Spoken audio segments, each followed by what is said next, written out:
ప్రకాశం జిల్లా కొండపి నుంచి ఒంగోలుకు వస్తుండగా కొండపి ఎమ్మెల్యే బాల వీరాంజనేయ స్వామి ఎమ్మెల్యేకు రోడ్డు ప్రమాదం జరిగింది.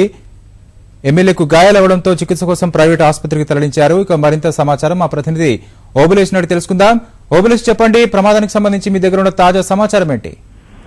అలాగే ప్రకాశం జిల్లా కొండపి శాసనసభ్యుడు బాల వీరాంజనేయ స్వామి, కొండపి ఎమ్మెల్యే కాకుండా పీతే సభ్యుడు అయినటువంటి బాల వీరాంజనేయ స్వామి సాయంత్రము తన కొండపి నియోజకవర్గం నుంచి ఒంగోలుకు వస్తుండగా మార్గ మధ్యంలో రోడ్డు ప్రమాదానికి గురయ్యారు.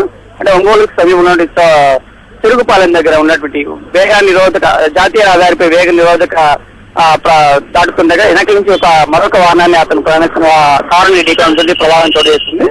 ఈ ప్రమాదంలో కారు స్వల్పంగా ధ్వంసం కాగా కారులో ప్రయాణిస్తున్నటువంటి ఎమ్మెల్యే బాల వీరాంజనేయ స్వామితో పాటు అతని వ్యక్తిగత డ్రైవరు, మరొక వ్యక్తిగత భద్రతా సిబ్బందిలో మరొకరు గాయపడ్డారు.